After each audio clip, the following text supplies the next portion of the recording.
This morning, Conor Knighton is heading into some mysterious waters inhabited by some very curious creatures. With their protruding snouts, curled necks, and long tails, seahorses look a bit like floating question marks. They inspire all sorts of questions, perhaps the most basic of which is a seahorse a fish? Yes, a seahorse is a fish, but it's a really unusual looking fish. Leslie Matsushige is a curator for the Birch Aquarium at UC San Diego's Scripps Institution of Oceanography. It has a head like a horse, a pouch like a kangaroo, it has a prehensile tail like a monkey, and they can change their coloration like a chameleon.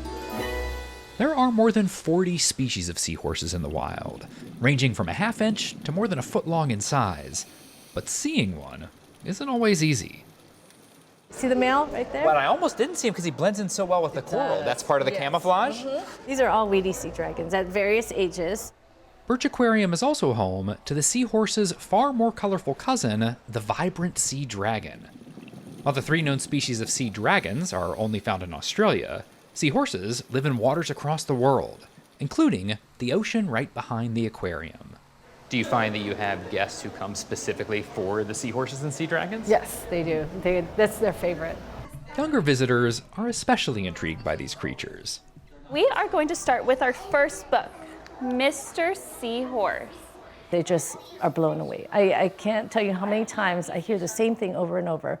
Look, it's like Dr. Seuss or something I see in the movie Avatar. And it's really fun just to see people just like so excited. Along with pipefish, seahorses and sea dragons are members of the Cygnathidae family.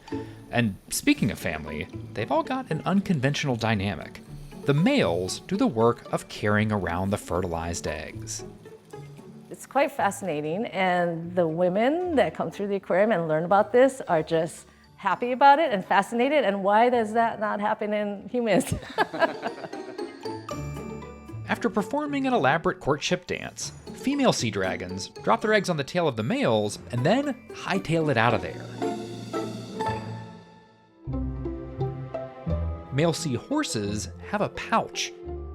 The eggs are deposited while the couple float face to face in a heart shape. The males then experience what's essentially a pregnancy, developing the equivalent of a placenta and carrying the eggs inside until they hatch and give birth.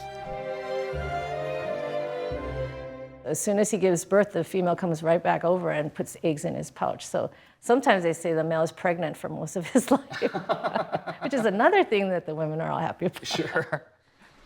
For more than 30 years, Birch has been known for its seahorse breeding program, raising the animals for educational purposes and conservation.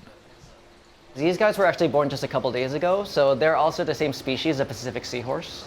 Oh, microscopic. I don't know if I would. Mark Yoon oversees the breeding and seahorse care, feeding them a daily diet of shrimp. They need really small things because their mouth is so small that it's really limited what they can actually suck up in there. At first, breeding sea dragons proved to be more challenging. Only after Leslie Matsushige went diving in Australia to study the behavior of weedy sea dragons in the wild did she realize the Birch Aquarium actually needed to make their tanks larger. When they transfer the eggs, they swim up together, upwards in the water column, and so they really need that distance to make that egg transfer complete. When we visited, we met a dad carrying 3 eggs. Not much, they often carry hundreds, but still a success story.